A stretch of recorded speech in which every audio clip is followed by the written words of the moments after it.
Here's a fact about AI, and it hasn't changed much in the past few years.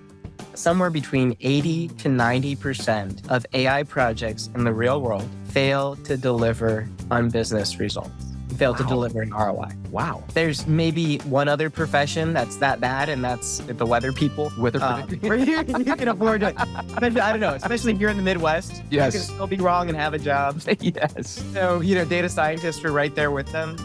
Welcome to Endless Coffee Cup, a regular discussion of marketing news, culture, and media for our complex digital lifestyle.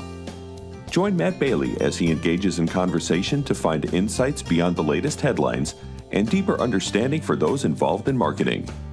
Grab a cup of coffee, have a seat, and thanks for joining.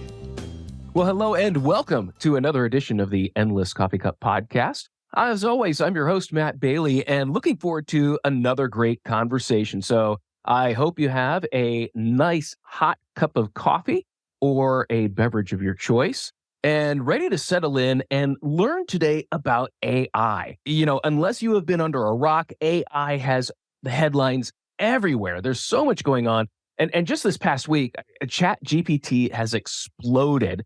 And if you're like me, I had to spend about an hour just kind of drilling into what is going on, what's going on behind the headlines. And it just so happens we had this podcast scheduled, I think, a couple months in advance, Cal. So what great timing to have you on board here at the Endless Coffee Cup. My guest here today is Al-Dhubaib. And Cal has done a lot of work in AI. And Cal, I'm just going to let you give us an intro about yourself and some of what you've been doing in the industry. Sure. And I'll just start with a remark that, oh my gosh, for the first time in my life, my job is now finally mainstream. And explain what you do at Thanksgiving to the family. This was the year where everybody's like, oh, I get it. That's awesome. I'm the founder and CEO of a company called Pandata. And what we do is we help organizations design and develop machine learning models and these AI systems in high-risk environments. So healthcare, financial services, education, energy, environments where data is sensitive, that application risk might be a little bit higher. And so we've had to develop an expertise in building these models. And here's the thing, I started the company in 2016 at a time when I had to try to explain what the data science profession was, which is almost now ubiquitous. You hear data scientists, you're like, whoa, that's a good job. Then it's like, wait, right. Math and programming with business, what are you doing? So it's been a really fulfilling journey. And I'm really excited to dive into some of the evolutions I've seen in the world of machine learning going from niche to mainstream. Absolutely. I love that Thanksgiving dinner story. I joke that my mother, after 25 years, still does not know what I do and still cannot. At one point, she's like, he does something with Google. Oh, Mom, come on. Yeah. How would you summarize? How do you explain machine learning and AI over the dinner table? So I've spent much of the last 7 years in education mode, educating others on what this thing is. And so I've gotten really good at the grandmother test, is nice. What they call it. Can explain it at the dinner table and kind of get people to say, I get it. So the best explanation for me, artificial intelligence, it's nothing more than software. And it does two things. It recognizes patterns and it reacts to patterns. So these patterns can be things in boring old spreadsheets. They can be things like images or text. They can be a little bit more sophisticated like audio and video, but you're looking for patterns that are consistent, maybe trying to spot things that are a little bit harder to describe than just simple rules, right? If I see this, then I do this. And then you're trying to react to them in some sort of way. Maybe you're trying to categorize, hey, this is a widget. This is a cat. I've got a cat in my background right now. Maybe you're trying to say something a little bit more sophisticated, like you're predicting risk, you're predicting costs.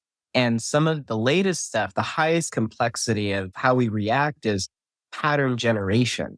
And this is what you've seen over the past few weeks from GPT chat. And finally, everybody knows about GPT. But then some of the other cool stuff like Dolly and Midjourney that are actually creating novel new images. And on the frontiers of this research is creating a whole host of new things, video, audio, PowerPoint. God, I can't wait till that comes out because I don't want to ever have to design another deck again. And that's a great point. So let's dive into that. It's interesting because the headlines are telling us ChatGPT is going to unseat Google. The artwork's going to replace this. You're in this industry. How long do you think it will be until it can make your PowerPoint for you? Because, I think the headlines are pushing the whole thing, but Yeah. there's this gap in between what we're seeing right now and what Yeah. the promise is. And I think that gets blurred a lot. So let me start with just saying, I roll my eyes every time I see one of these types of headlines. For a long time, machine learning, at least for much of the last 10 years, has been evolving as a discipline. And the advent of, hey, we have bigger computers, we can compute things at scale, we have better data. It's allowed us to do things with this math that frankly has existed for decades, right? So none of this is technically new. The compute power is new. And there's an article I like to quote by Jennifer Strong in the Wall Street Journal from 4 years ago now. And she goes, for AI to become useful, it needs to become boring, right? And there's a lot of these boring problems that are not in the headlines today. Things like predicting which patients need the best follow-up care, trying to, identify fraud in very complex financial transactions, even things like, finding defects in a paper mill, for example, right? There's a lot of these really, really niche, boring AI problems. And that's really driving economic gains. And when I see all the headlines talking about this stuff and people finally getting excited because we have pretty pictures and a fun chat bot, I'm like, there's much more to this industry than that. But I'll zoom in there and give you my commentary on this wave of what's called generative AI. So creating new and novel content. I was just at the Brainstorm AI Summit by Fortune last week in San Francisco. And one of my favorite speakers at the event was Reid Hoffman from LinkedIn. And the way he described this next wave, it made me get it and conceptualize it. And he described it as a co-pilot for every profession, right? AI is certainly, right, don't want to not address the elephant in the room. It's going to shift jobs, but it's not going to remove jobs. Right. I'm unconvinced that we're going to produce AI that can generate content in a single shot that's going to remove the need for human intervention. Wow. So coming from you, I love that. I'm going to interrupt here because that excites me. Because you constantly hear the other side of this. It's going to eliminate, it's going to replace. And so far, my experiences with it, and I think someone posted a really great article about how they used ChatGPT and they said basically it did intern level work. And I think your example of, being boring, that maybe the image should be of that accountant who's going line by line through a ledger with a ruler to look specifically that's a more accurate depiction of something that follows rules, something that's looking for those patterns rather than the creative side of coming up with something. Because I sat in on a demo a couple weeks ago of content development through AI. And I was like, oh, it brought up things that I hadn't thought about. It helped me to see what I do from a fresh perspective. If anything, it helped me with keywords and perspectives that I needed to introduce into my writing. The rest of it was obviously assembled together from bits and pieces and needed addressed. And I think that excited me where coming from you, where yes, it's more the boring. It's not the creative. It's not the flashy. That there will need to be humans for emotionally connective content, I think. Oh, sure. Yeah. And I'll give you my own example. I mean, I was recently kind of just hitting a writer's block, trying to put an abstract together for one of my upcoming conference talks. And so I took 3 or 4 articles I had written, dumped them into the predecessor to GPT Chat, GPT-3. There's creative writing assistant tools. So I was kind of nerdy for going straight to the source. But let's just say I dumped the last 4 articles I wrote in there. And I said, summarize this into conference talk abstract with 3 or 4 bullets. Wow. And it assembled it. And I was like, close. I don't like it. But all right, here's what's wrong with this. And I'll go fix it. And these are the 3 points I really want to talk about. So it put together an abstract that kind of alluded to the topic. It's structured it in a way that made it very easy to jumpstart my own creative process. And I said, okay, thanks. I'm going to take it from there. And writing and this content creation, that we're seeing in terms of article creation, article writing, etc., it's probably the furthest along. And so it gives us the best glimpse into what this looks like when it scales into other fields, other professions. And it's probably going to look a lot like that. Get it as far as you can to jumpstart your own creative process. Consider 5 or 6 different versions, which is something you'd never make an intern do. You're not going to say, hey, write me 10 versions of this article. And then, oh, I like 2 and 3. Let's blend those together. You'd never do that to a human. Right. That makes a lot of sense. And like you said, it's that fresh perspective. It's, who wants to go back and reread everything you've written before? You've got that writer's block going on. Yeah. I'm too close to the material. Yeah. Let's pull back and do that. One of the best, I think, descriptions, I don't know where I got it from, was that machine learning AI, it's not like hiring an Einstein. It's like hiring a million interns. Because if that. And so it's great to hear. But yeah, so that was an interesting way to use that, is to even look at your own content and come up with a couple ideas, but yet the revisioning aspect to, especially on the technical side. And that's where I thought GPT, someone did a test for coding. They put in a code problem and showed, here's what it looks like. Here's the code you would use. Here's how it would. And so they walked through that and said, Google killer. Then someone else said, no, GPT's making up data. It's adding the nonsensical things and sourcing citations that don't exist. There's like both sides of this, of someone saying it worked perfectly for what I want to do, and then someone else saying, but it's wrong. It's both. Yeah. How is that happen? Here's the thing, right? All GPT-3 and all of its incarnations is a predict the next word model. That's it. Nothing more, nothing less. It's not a search engine. It doesn't actually retrieve facts. You can certainly connect it and build other aspects on top of it and build systems around it. But it's nothing more than trying to predict the next word, given the context of what it's been exposed to. And when it's been exposed to billions of documents, it has a lot of context. And it's this idea of, it looks at the sequence of words given to it in a prompt. And sometimes it's a short, hey, write me a code example to do X. Or it's something much longer, like my 4 pages of your, 10 pages of article content from the 4 articles. And then it says, okay, what's the next most likely word? And the one after that, and the one after that. And that's how it builds its responses. And so it's really good at appearing polished. It's trained, it's maximizing the function of predicting the next most likely word. That would make sense in that position. In many cases, it's useful. But in some cases, it actually gives you wrong facts, but it just sounds good in that position, right? So that's what the model is doing.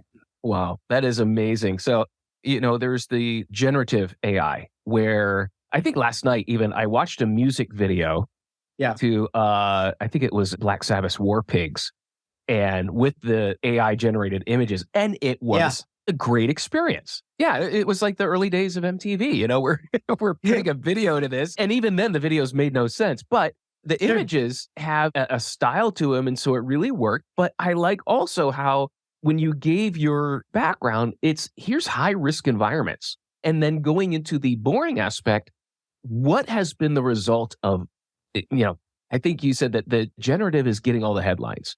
Yeah. What is happening in these industries that absolutely need to have the boring side of the technology? Here's a fact about AI, and it hasn't changed much in the past few years. Somewhere between 80 to 90% of AI projects in the real world fail to deliver on business results, fail to deliver an ROI. Wow. There's maybe one other profession that's that bad, and that's the weather people. Weather predicting? Where you can afford to, especially, I don't know, especially if you're in the Midwest. Yes. You can still be wrong and have a job. Yes. So, data scientists are right there with them. Here's the thing. Whenever I talk to clients about machine learning, this is part of why it's so hard. One of the many reasons. But with machine learning, you're guaranteed one thing. The model will be wrong. And so the question is, How much wrongness are you willing to tolerate? How do you put guardrails around it? What's the cost of being wrong? Is it worth it for the results that you get? How do you build process around it? How do you get humans to rely on this thing, right? So you're guaranteed one thing, and that they'll be wrong. Wow. So how do you build around a technology with that truth? That is amazing. You're blowing my mind with this. This is so cool. That first conversation has got to be earth shattering when Yeah. you're talking to a potential client or someone about that, and you're bringing this level of it's going to be wrong. It could, Yeah. it's most likely going to fail. How do you sell something like that? How do we deal with it? What are the benefits of even attempting this? Sure. So, I mean, all fair questions, and it's looking at what's the next best alternative, right? What's it costing them today? Mm. And so the sweet spot is identifying these problems that I like to bucket them in three categories. One, it's something that humans are doing today and it's a barrier to scaling. So maybe it's screening patients, or maybe it's, I've got to actually type out all these emails to every different contact or whatever. It's something a human owns and does. Mm. And without that human, it's not getting done and it's keeping your business from doing more. The second bucket is things that humans have the knowledge to do. They're doing regularly, but they can't afford to do it all the time. Think of quality control. You're not going to look at every widget on the manufacturing floor. You're not going to listen to every customer conversation at the contact center. At best, sampling 2-3% of the time and saying, hey, this is good enough. We'd like to do more, but this is good enough. And then the last bucket of things is information problems that humans might have the expertise to solve for, but the information is so overwhelming, it's not being done today, can't be done today by humans. Things like fraud detection. I've got 1 billion transactions to review, and 99.99% of them are good. And I'm looking for the examples that I can't even imagine are fraud that are actually fraudulent, right? And that's Wow. that last category. So you've got these three different areas where, one, humans are the bottleneck. And, especially in the third case, you can't even begin to solve it without using some of these algorithms to prioritize, sift through information.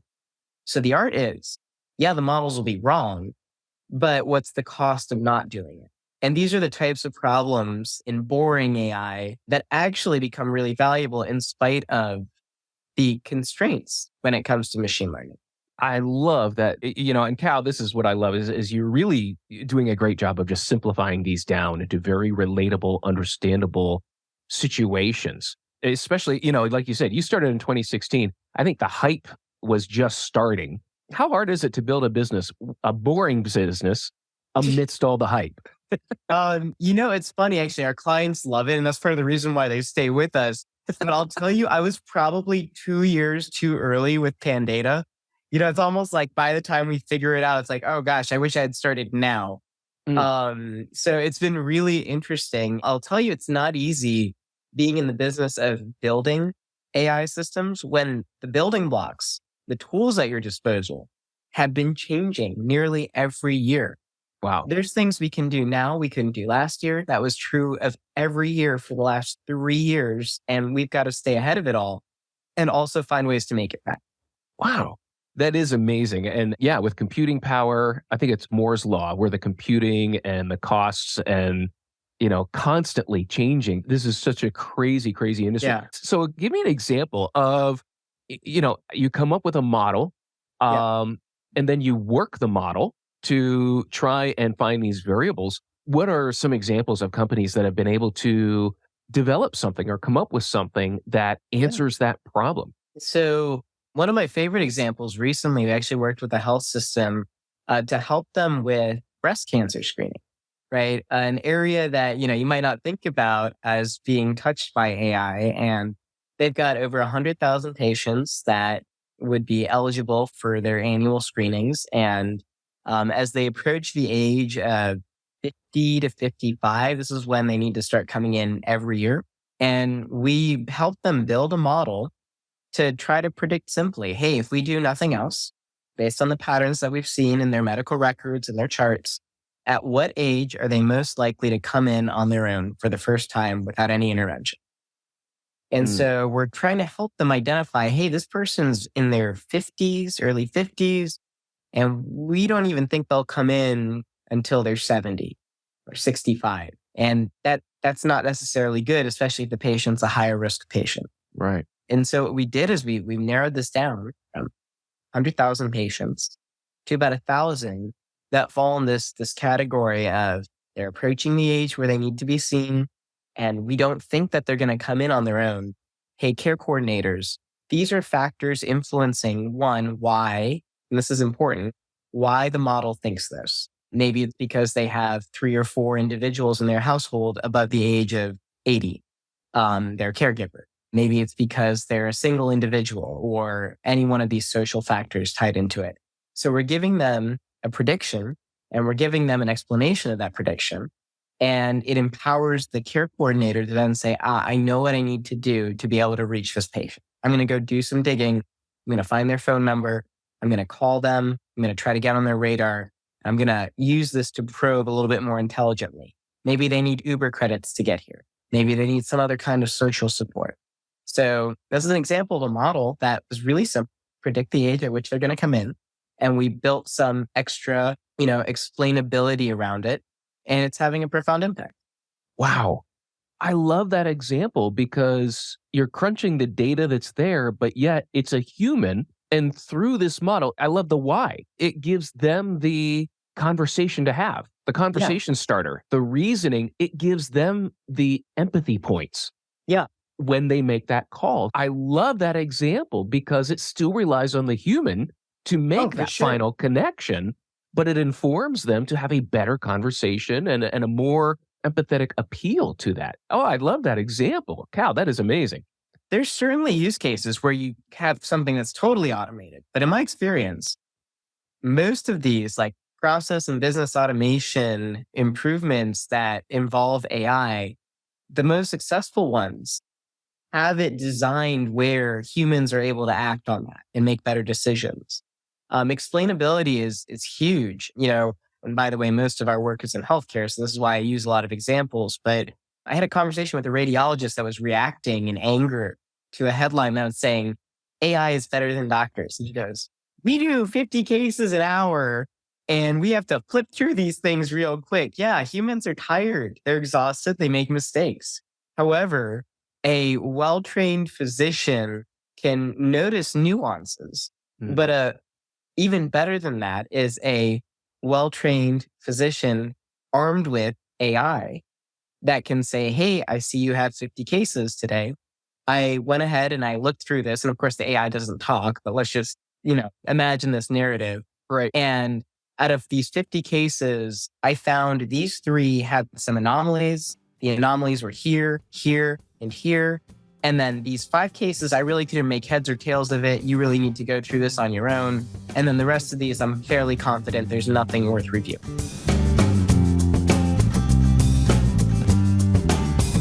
Hey everyone, this is Matt, and thanks for listening. Just a quick break in the middle of the podcast here to let you know there's a couple ways that you can connect with us. The first is learn.sitelogic.com. That's the learning site where you can see courses on analytics, courses on digital marketing across paid search, SEO, multiple disciplines. And then also, you can connect with us on Slack. Go to Slack if you're there and look for us at endlesscoffeecup.slack.com.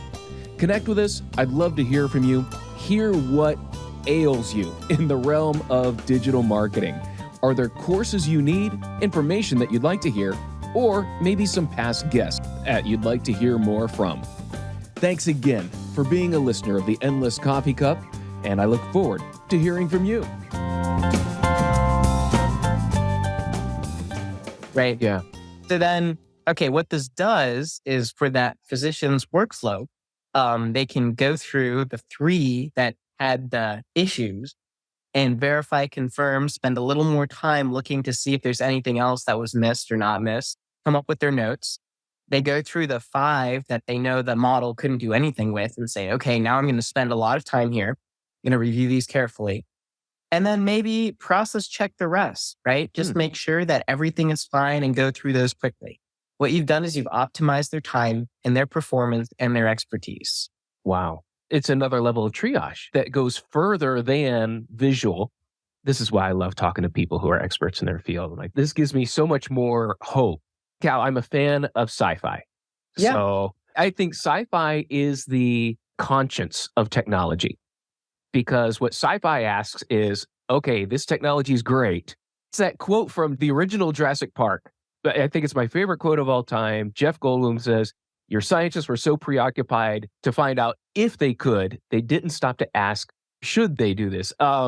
Because we get so wrapped up in the technology, the headlines, the promises, but yet there's this, wait a minute, what if component? How does this apply? Because there is the fear of AI. This was the basis of Terminator. This is the basis of so many Sure. movies of AI taking over. How do you see content like that being a sci-fi fan as well? So what's funny is, it's all the engineering nerds that watch sci-fi and then we try to bring it to life in our professions. But that being said, my take on this is there's AI, and I think it's such a misnomer, artificial intelligence, because it's certainly not intelligent, at least not in the definition that, we approach it as humans. There are groups out there trying to create artificial general intelligence, and that's an AI that is robust enough that it can switch contexts and tasks on its own and perform at a human level. And honestly, I don't know if we're anywhere near that. It's hard to forecast more than 10, 20 years into the future at the rate technology is accelerating. But I'm one who thinks maybe not in our lifetime. There's a lot of really promising aspects that AI will certainly be able to address. I really believe in that quote from Reid Hoffman, co-pilot for every profession. That'll happen in our lifetime.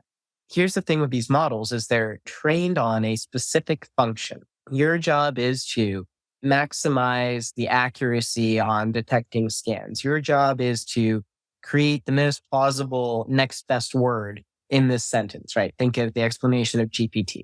Mm-hmm. Today, most of these models, no matter how impressive they are trained to maximize a singular function or a set of terms that they're trying to optimize for, but it can't on its own change its target from I'm trying to predict the next best word to now I'm going to mislead Matt into, clickbait on whatever. Today, humans still have to specify these objectives. So that's one side of it. The other side of it is, and I'd be remiss if I didn't mention this, is there's a very real risk. And this should be scarier to everyone, frankly, than Terminator, of unintended consequences. Let's consider, for example, GPT, since we've been talking about that. 40 billion documents. Do you know where those documents came from? The internet? Have you been on the internet recently? Yes. It's the million monkeys, a million years typing the works of Shakespeare. We didn't see that. At best, you have mind-numbing, brainless content that I was learning from. And at worst, it's pulling some stuff that it probably should. Right. So there's these patterns that it's learning that are not desirable, or maybe were fine at one point in time and are no longer fine today. And it's hard to measure when those biases are reintroduced into output it's creating. And there was a study done a few years ago by the National Research Council of Canada that I love to cite. They looked at 200 different sentiment scoring systems, something real basic. Hey, is this positive or is this negative? They came up with 1,000 or so template sentences. And all they did was they replaced the name of the individual with a European heritage name or an African heritage name. Oh. And when the African names were used, same sentence, 75% of the time, the sentiment came back more negative, more angry. Right. Wow. And so you're learning these patterns. They're perpetuated forward in these machines. And now we're using these machines to guide decisions. So especially when we talk about high risk environments, which is where I work, this is really critical to my clients and my stakeholders. You can't do that in healthcare. And it's already happened. Yeah. So this brings up a whole aspect of the input data. Yeah. That AI machine learning, it completely relies on the data that it's given ahead. One of the more famous examples, this was a few years ago, I'm trying to remember which photo service in labeling weddings. If it was Eastern, it labeled it as costume. Sure. Because I think 90% was US based photos. Yep. And so all the interpretation of what was a wedding, what was a birthday, what were specific things were very unique to US Western culture. And yet we're a small percentage of the world population. And so this model did not work outside of the US. I love how you explain that. We have to have a reliability of input data. And I think the one, I think, good example is the policing example of if we're going to rely on this predictive policing, explain how that, it leads us in unintended consequences. Oh my gosh, that's a whole can of worms. But without commenting on the politics of it, No, we don't need to do that. there's certain regulations coming, and I'm really excited about this, by the way. The EU AI Act should be on anyone's radar who cares about the future of AI. It separates machine learning and AI applications into one, restricted, the stuff we're not going to do, and predictive policing falls into that. Oh, wow.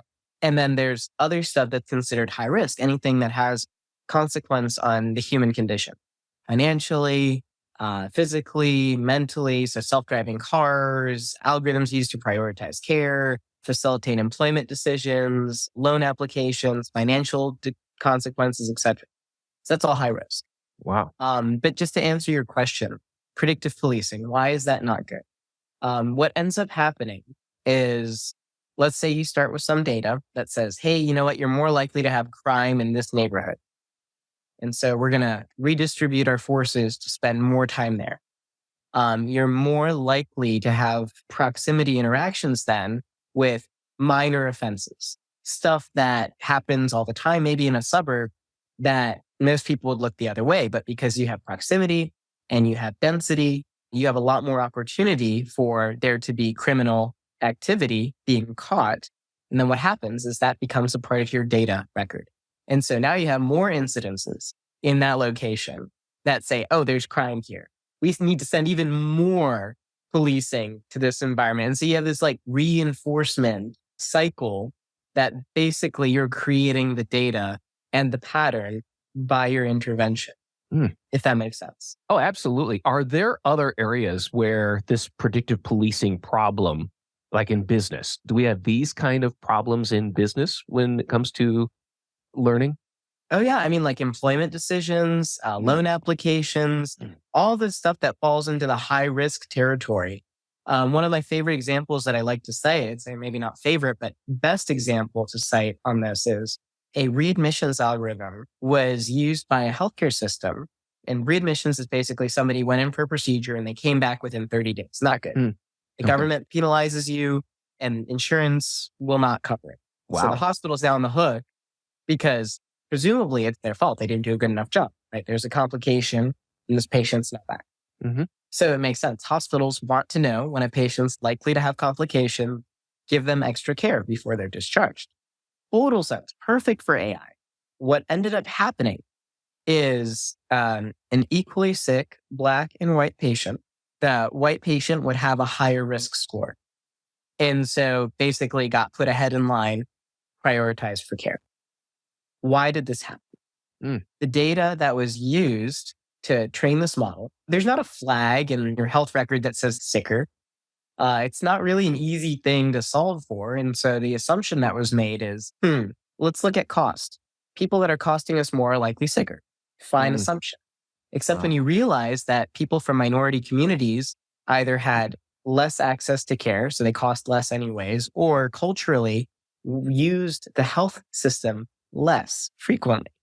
And so the way cost and sickness measured up in that population was different from cost and sickness in predominantly white suburbia. And so they built this model, and this model started to perpetuate that bias in terms of its scoring. So these issues, it's not necessarily just prone to occur in entertainment, but it's like these models that are rolled out into production that are used to make decisions, then become a part of our data, and our models keep learning from it. And so this is why I believe there always needs to be some amount of human oversight whenever one of these models is deployed. And it's funny because, we talk about bias, and especially when we're looking at data training a model. What data are we introducing? What are we doing from here? And It's interesting because, like, for me, this is the ideal point where I point out to a business, are you measuring the right things? If you don't have your KPIs aligned and you can show that causality from one to the next and you understand what's happening, if you don't have that aligned, then the data you feed in, this isn't going to fix your problem. It will make it worse if you Yes. don't have the data alignment to start with. And this is what I love is when we get into a business, it's like, you got bigger problems. You need to define these things much earlier in the process before you can even begin to think about this. Sure. Yeah, that data training is a big part of that. And I could list like countless times, especially in automation, where companies just assumed we signed up with a marketing automation company. Now everything's just going to happen. Takes iteration. And, my experience is this, I'll say that AI is one of those fields that requires experimentation to move forward. A phase in every AI project that needs to happen, I call it the building resilience phase. This is where, if you think about getting AI into the hands of a user, going through 2 cycles. The first cycle is, can we build a model? Mathematically, does it work?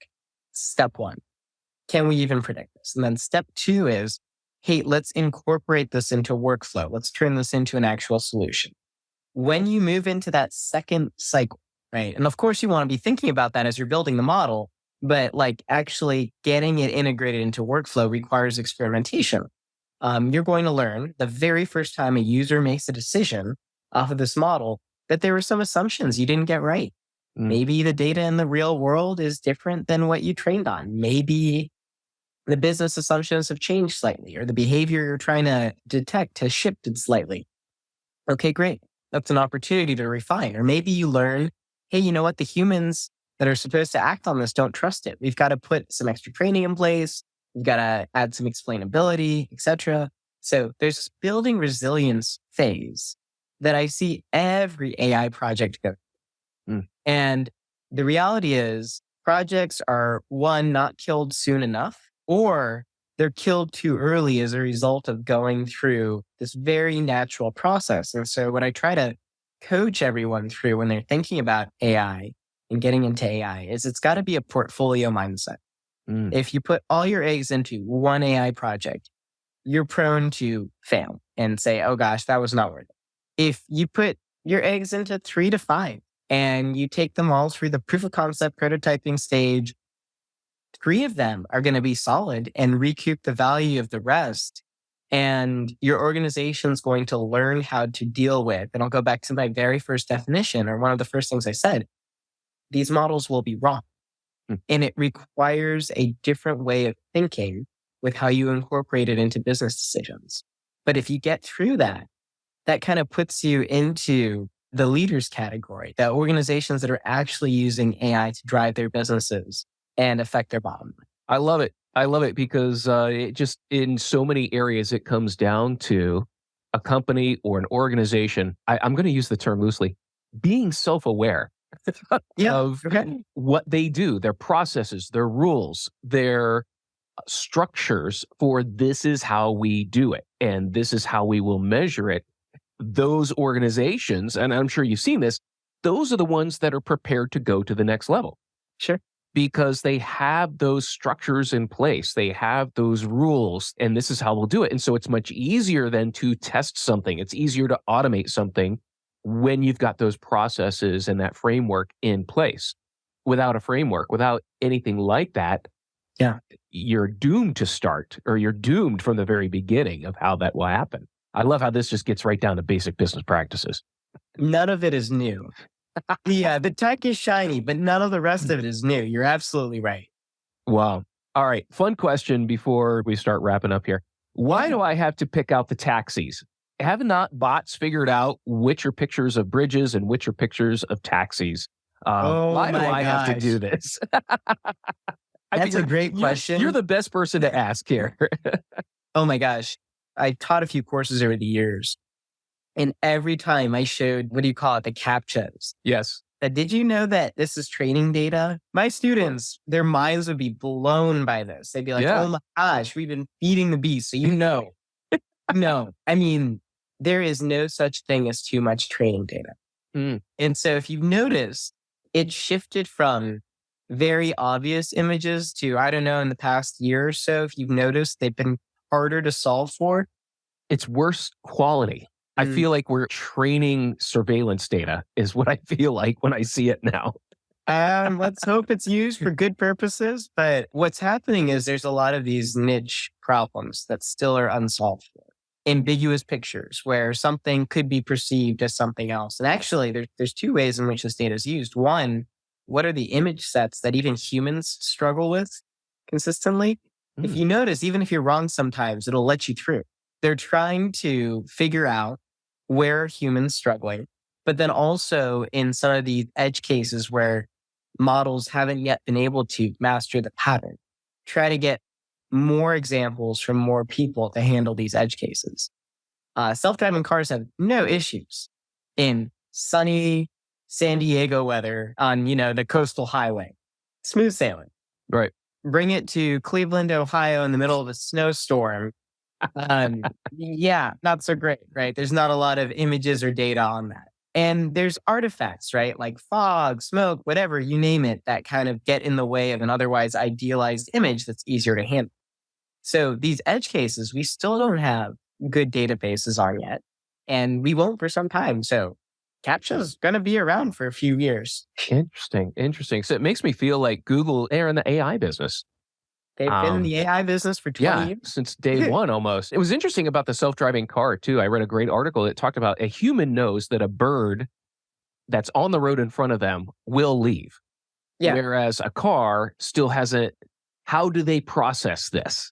That an animal, a bird, is going to leave and, or if that animal does not leave, if a squirrel runs out in front of you, and that is that processing problem where the human knows instantly what's going to happen, whereas the machine is still trying to figure this out. I'd say it's not even trying to figure it out. It's taught to recognize threats. Is there a threat?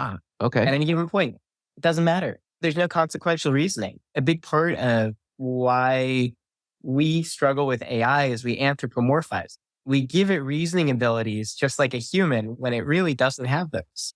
So it's more how to react to what that is. It's a set of rules. Or an intervention, or it's like, think of it as a collection of systems, right? One system is saying straight, turn right, turn left, right? There's another system that's saying, hey, we're on X destination. This is the next stop. This is the next stop, right? There's the mechanical system controlling the turns. There's the GPS system that's like mapping out, maybe taking into consideration traffic patterns. And then there's another system that's scanning for threats. Hey, is there an obstacle in the road? Is there a stop sign? Is there a traffic light? Is there whatever that needs to actuate a response? But there's no actual planning that says, there's an object in my screen that's going to be out of frame by the time I get there.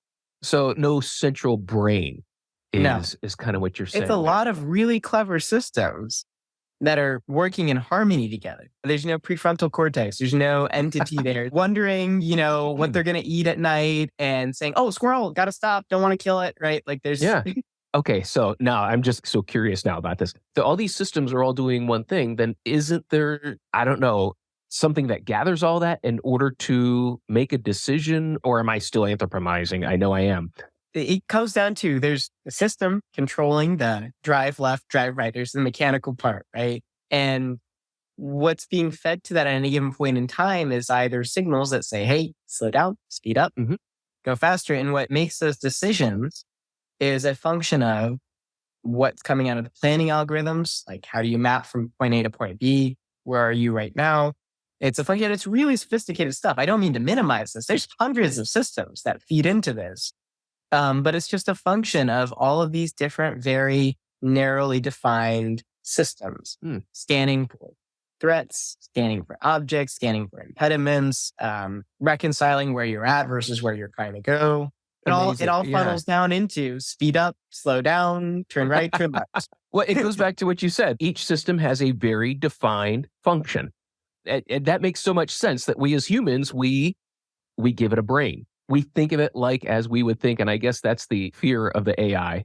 Yeah. And that's why people oh my God, there must be a brain driving all of this. Wow. If there's one thing I'd leave you with is all of these AI systems that we look at today that seem magical, everything from like text generation, ChatGPT, to the image generation stuff, to self-driving cars, today, it's nothing more than a system of very, very specific models working together, orchestrated in harmony. If you have the knowledge and wherewithal to unpack that and understand what are the building blocks, you quickly learn that there's no intelligence. Impressive. They're amazing. But there's no intelligence, at least not as we define it in the human sense. Right. Right.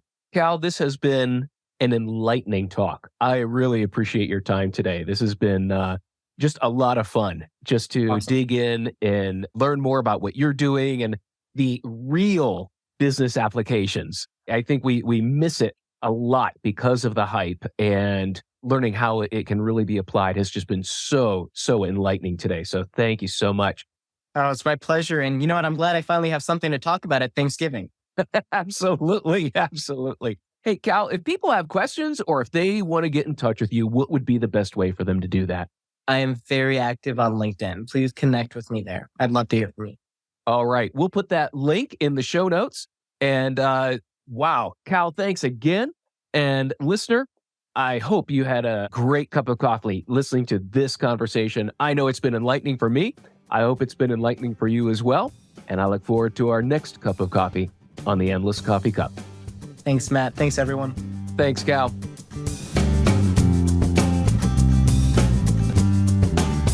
You've been listening to the Endless Coffee Cup. If you enjoyed this episode, share it with somebody else. And of course, please take just a moment and rate or review us at your favorite podcast service. If you need more information, contact me at sitelogicmarketing.com. Thanks again for being such a great listener.